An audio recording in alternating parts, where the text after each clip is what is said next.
Hello. आज हम पढ़ने वाले हैं डिफरेंशिएशन। आप लोगों को पता है डिफरेंशिएशन क्या होता है, इसको किसने दिया? आज हम जानेंगे। ये डिफरेंशिएशन देने वाला पर्सन था न्यूटन। न्यूटन, हाँ बिल्कुल सही, न्यूटन। इसने क्या किया, अपने फिजिक्स के लॉ बनाए, बट उसको जब ड्राइव करने के लिए वो गया तो उसको प्रूव करने के लिए जो मैथमेटिक्स की ज़रूरत थी उस समय वो प्रेजेंट ही नहीं थी।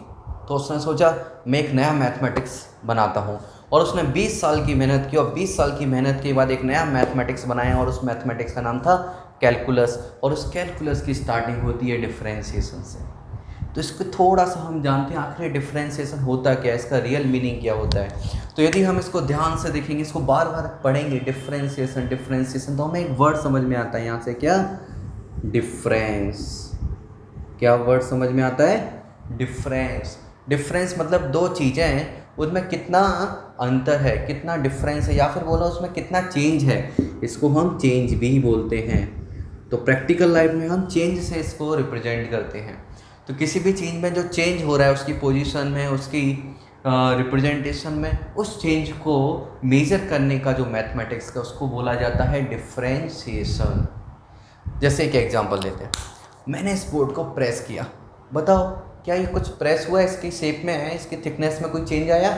हाँ डेफिनेटली आया, और वो चेंज होगा लेकिन बहुत छोटा सा, माइक्रोमीटर में। उसको हम अपनी आँखों से नहीं देख सकते।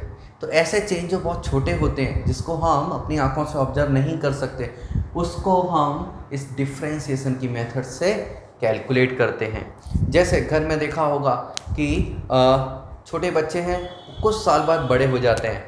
आप भी पहले छोटे होंगे और कभी 10 साल बाद किसी मौसी से या किसी रिलेटिव से मिले होंगे, तो उन्होंने कहा होगा अरे तुम इतने बड़े कैसे हो गए, तुम तो बहुत चेंज हो गए। तो आप में जो चेंज आया, वो चेंज को कैलकुलेट करना क्या कहलाता है? डिफरेंशिएशन। यदि आप मम्मी से पूछोगे कि कल और आज में मुझ में, मेरी हाइट में कोई चेंज आया क्या, तो मम्मी बोलेंगी नहीं, कोई चेंज नहीं आया। बट रियलिटी है कुछ ना कुछ तो डेफिनेटली चेंज आया होगा, बट उसको हम आंखों से ऑब्जर्व नहीं कर सकते। जैसे गार्डन है, गार्डन में कोई एक पौधा होगा, पर डे थोड़ा थोड़ा इंक्रीज हो रहा है, पर पर डे हम उसका इंक्रीमेंट नहीं देख सकते, बट एक लॉन्ग टाइम के बाद उसका इंक्रीमेंट देखा जा सकता है। बट पर डे यदि मुझे कैलकुलेट करना है कि वो किस रेट से इंक्रीज हो रहा है, तो उसके लिए हमें डिफरेंशिएशन की ज़रूरत होती है। तो डिफरेंशिएशन क्या है? एक मैथमेटिकल टूल है, एक नई मैथमेटिक्स है जिसको हम कैलकुलस बोलते हैं।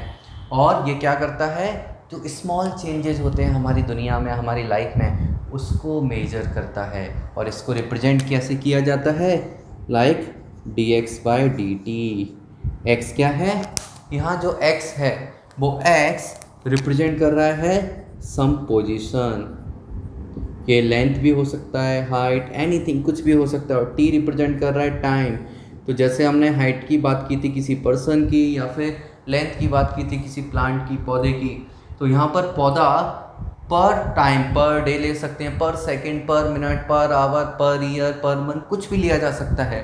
उसमें उसका पोजीशन या लेंथ में कितना चेंज हो रहा है, इसको इस तरह से कैलकुलेट किया जाता है। और यहाँ पर जो डी दिख रहा है, ये डी स्टैंड करता है, इसका मीनिंग होता है क्या? डिफरेंस। तो आई होप आपको ये डिफरेंशिएशन समझ में आया होगा। और भी ऐसा कोई टॉपिक है जो आप अच्छे से उसकी जो रियल मीनिंग है वो समझना चाहते हैं, तो आप हमें कमेंट कर सकते हैं, हम उस पर ज़रूर वीडियो बनाएंगे।